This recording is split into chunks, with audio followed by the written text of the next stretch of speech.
Vamos a hablar de la cirugía plástica en general y vamos a hablar de varias zonas que se pueden trabajar en cirugía plástica. Una de las zonas más comunes para trabajar en cirugía plástica es la cirugía de senos. Cuando una mujer se hace una cirugía de senos, lo que está buscando es mejorar la forma y el tamaño de los mismos. No es solamente lo que el paciente quiere con respecto a la cirugía de senos, sino lo que el paciente tiene. Por eso podemos dividir la cirugía de senos en tres grandes grupos. Hay una cirugía que es la cirugía de levantamiento, hay una cirugía que es la cirugía de aumento y hay una cirugía que es la cirugía de reducción. Cuando una mujer viene, lo primero que tiene que hacer es evaluarse las mamas o evaluarse los senos, porque de acuerdo a las condiciones que tenga, va a necesitar alguna de las mismas. A veces se revuelven una con la otra, pero la idea grande es que no es solo lo que el paciente quiere, sino lo que tenga. La presentación más común es la paciente, bien sea joven, bien sea de edad, que tiene unos senos que nunca le han crecido y que nunca se han caído. Si una paciente tiene unos senos normales, con una posición adecuada, que nunca se han caído y nunca le han crecido, lo único que se necesita es aumentarlos. ¿Cómo se aumentan unos senos? Con unas prótesis. Las prótesis mamarias hacen exactamente lo que su nombre indica, aumentan el tamaño de los senos.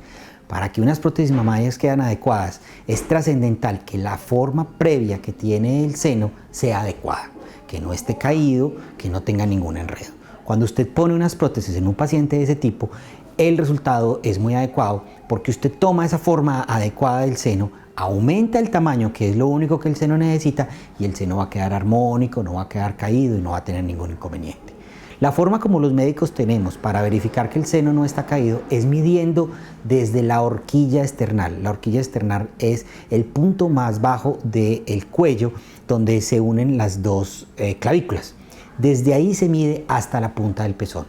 Lo normal que debe medir desde ese punto hasta la punta del pezón es entre 19 y 21 centímetros. Ocasionalmente puede estar más alto y no se considera normal. Si una paciente tiene una medida entre 19 y 21, esa paciente es susceptible de utilizar prótesis mamarias. Y utilizando las prótesis mamarias va a quedar con un muy buen resultado, va a quedar muy adecuado y va a quedar muy satisfactorio las prótesis mamarias. Hay que tener muy en cuenta que a pesar de que hay muchas pacientes que tienen los senos adecuadamente localizados y no están caídos, la forma final del seno va a ser la forma previa que tenía, solamente aumentada. No hay forma en que un cirujano pueda elegir qué forma va a tener. Hay muchos pacientes que vienen diciendo: doctor, yo quiero que queden naturales, yo quiero que queden levantadas, yo quiero que queden redondas, yo quiero que queden así. Realmente las prótesis mamarias no tienen esa posibilidad. Lo único que hace la prótesis es aumentarlo. Si usted tiene los senos levantados, van a quedar levantados. Si usted tiene los senos con una forma redonda, van a quedar redondos. Si usted tiene los senos un poco separados, van a quedar separados. Las prótesis no tienen posibilidades de cambiar la forma del seno. Y no hay forma de que el médico elija la forma con que va a quedar. Uno de los mitos más comunes que existen con respecto a la forma del seno es que, de acuerdo a lo que el médico haga con la posición de la prótesis, puede elegir la forma. No, doctor, póngame las prótesis submusculares porque submusculares quedan bonitas. Eso definitivamente es un mito que sinceramente creo saber de dónde viene. Las pacientes que tienen muy poco tejido mamario, o sea, que son prácticamente planas, necesitan ponerse las prótesis submusculares por una razón muy diferente a la forma. La prótesis normalmente tiene algunas arrugas o con el tiempo puede formar algunas arrugas y se necesita que tenga un adecuado cubrimiento para que esas arrugas no se vean. El nombre que tienen esas arrugas es rimpling cuando se ven ya en un paciente que tiene prótesis, y la forma de evitar ese rimpling es poner la prótesis debajo del músculo para que el músculo cubra la prótesis y al cubrirla evite que esas arrugas se vean y eviten el rimpling. Lo que sinceramente he visto a través de los años es que los pacientes que son muy planos y que se ponen las prótesis y que tienen que ponerse las prótesis submusculares terminan con senos muy bonitos por ser muy planos. No por la forma de colocación de las prótesis, sino por ser muy planos. Entonces, cuando los pacientes ven a estas mujeres que se les pusieron las prótesis siendo muy planas y quedan muy bonitas, quieren obtener el mismo resultado, y para obtener el mismo resultado quieren igualar las condiciones. Entonces, doctor, usted le puso las prótesis a X y Z pacientes submusculares y a ellas le quedaron muy bonitas. póngamelas a mí submusculares para que también me queden bonitas. Y eso no es válido. La razón por la que quedaron bonitas es porque esa primera paciente tiene los senos extremadamente planos y poniéndole unas prótesis quedan unos senos muy redondos y muy bonitos. Pero la forma de tu seno es la que va a determinar eso, y si yo te pongo a vos los senos submusculares te van a quedar como vos tengas los senos, no como los tiene la primera paciente, porque es la forma de sus senos. Entonces, en ese sentido es bueno e importante recalcar que solamente los senos que no están caídos y que están pequeños son susceptibles de ser manejados con prótesis. Existe otro grupo de pacientes que tienen los senos caídos. Acabamos de hablar de la distancia, del surco esternal a la punta del pezón. Si es más de 21, se consideran caídos. Y dentro de esos pacientes que tienen los senos caídos hay dos posibilidades. Hay pacientes que tienen los senos caídos y no son grandes, y hay pacientes que tienen los senos caídos y son muy grandes. El paciente que tiene los senos caídos y son muy grandes necesita una mamoplastia de reducción, en el cual separamos y cortamos una gran parte de ese tejido. Al quitar ese tejido, además se levanta el seno y el seno queda más levantado y mucho más pequeño. Sin embargo, hay muchas pacientes que esa porción de tejido que hay que levantar, que hay que cortar para poder levantar el seno, es más grande de lo que el paciente requiere. En ese caso, uno puede utilizar una forma para aumentar el seno después de que lo disminuyó. Eso es lo que se llama una mastopexia. Una mastopexia es una cirugía que se hace para levantar el seno. Viene del griego mastomama y pexis, levantar. Entonces, cuando usted hace una mastopexia, usted lo que está haciendo es levantar el seno, y cuando esa mastopexia queda con un tamaño muy pequeño, usted puede utilizar una prótesis para aumentar el tamaño, y es lo que se llama mastopexia con prótesis.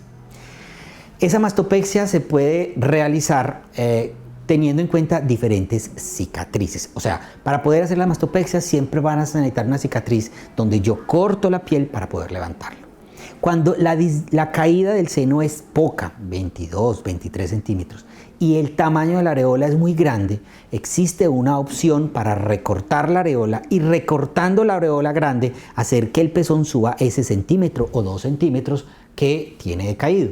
Eso se llama una mastopexia concéntrica porque es alrededor de la areola.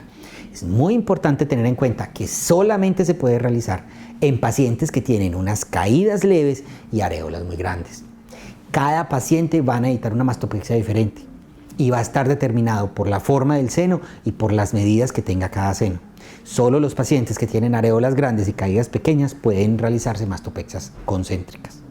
Cuando ya la caída es un poco más larga y la distancia que hay desde el pezón hasta la parte de abajo del seno no es muy larga, se puede utilizar una cicatriz vertical, o sea, alrededor de la areola y solo una vertical. Eso se llama mastopexia en lollipop o mastopexia vertical. En ese caso hacemos una incisión vertical para afrontar o cerrar la parte de abajo del seno, que levante la parte de encima, y solamente hay una incisión vertical. También existe una incisión que es vertical y hacia un lado, o la mastopexia más utilizada y la más común, que es una mastopexia en la cual se reconstruye la areola, se hace una incisión vertical y una incisión en la parte del surco inframamario, que es la incisión que llaman en ancla. Volvemos a lo mismo y recalcamos, cada paciente va a necesitar una mastopexia diferente. No todas las mastopexias pueden ser concéntricas, no todas pueden ser verticales, no todas pueden ser en J, o sea, una vertical y una línea, o no todas tienen que ser en ancla. Siempre que uno va a hacer una mastopexia, intenta que la cicatriz sea lo más pequeña posible. Sin embargo, entre más pequeña la cicatriz, existe la posibilidad de que la forma no sea la adecuada. Por eso, su médico debe elegir en cada caso cuál es la forma de la cicatriz para determinar cuál es la mastopexia más adecuada para cada paciente. En muchas de esas mastopexias, como hablábamos, se utilizan prótesis. Existen varios tipos de prótesis. Existen prótesis de solución salina. Las prótesis de solución salina se usaron hace muchos años en los Estados Unidos, cuando hubo una gran cantidad de estudios que hablaban que la silicona podía provocar cáncer. Definitivamente esos estudios fueron totalmente desvalidados, o sea, esos estudios se corroboró que no eran reales, se verificó que la silicona era un material que podía ser utilizado en el cuerpo humano, y en este momento en los Estados Unidos y en el resto del mundo la prótesis que más se utiliza es la de silicona. La prótesis de silicona es la más adecuada. En Colombia específicamente existe una de las mejores fábricas de Latinoamérica de silicona, que es Sima. Son prótesis de óptima calidad que, como todas las prótesis del mundo, vienen rellenas con un material que hacen en los Estados Unidos que se llama Nusilk. Esa es la parte más importante a la hora de hacer una prótesis, que el relleno sea de Nusilk. Existen muchas otras marcas, hay unas marcas europeas, hay otras marcas norteamericanas, pero específicamente la marca de Sima, que es nuestra marca colombiana, es una de las marcas más posicionadas a nivel mundial y es la marca con la que nosotros trabajamos. Ya hablamos de lo que era una mamoplastia de aumento, hablamos de lo que era una mastopexia, hablamos de lo que era una mamoplastia de reducción. Cada una tiene su función, cada una tiene su forma de realización. La mamoplastia de aumento es una cirugía corta, extremadamente segura, que generalmente conlleva un gran resultado. Tanto las mastopexias como las mamoplastias de reducción dependen grandemente de la calidad de la piel del paciente. Es muy común que los pacientes, después de que se hacen una mastopexia o una mamoplastia de reducción, presenten un cambio importante en su mama. Eso tiene que ver sobre todo con la calidad del paciente. La mamoplastia de aumento es una cirugía que muy poco se revisa, o sea, que muy pocas veces hay que volver a entrar a operar porque hay algún cambio en el seno. Sin embargo, la mastopexia y la mamoplastia de reducción son pacientes que muy frecuentemente se revisan por algo, porque la piel con mucha frecuencia se estira. Ya se estiró en la primera ocasión, o sea, se estiró cuando el paciente no tenía cirugía y es posible que después de la cirugía se estire. Entonces, ocasionalmente hay que realizar revisiones. Sin embargo, es una cirugía en la que se obtiene una mejora muy grande de la forma del seno, una mejora muy importante de la autoestima del paciente y son cirugías muy bien indicadas en pacientes que presentan problemas de caída mamaria. La cicatriz depende principalmente del paciente. Cada paciente tiene una forma de cicatrización diferente y el médico puede hacer muy poco para cambiar esa forma de cicatrización. Sin embargo, normalmente las cicatrices en los senos son de muy buena calidad. La mayoría de los pacientes que se hacen mamoplastias de reducción y mastopexias presentan cicatrices de muy buena calidad, a pesar de ser relativamente extensas. Son cicatrices que con el tiempo se van disminuyendo o se van haciendo cada vez menos notorias y el cambio que se tiene en el seno cuando se hace una cirugía de esas es tan grande que amerita la utilización de esas cicatrices.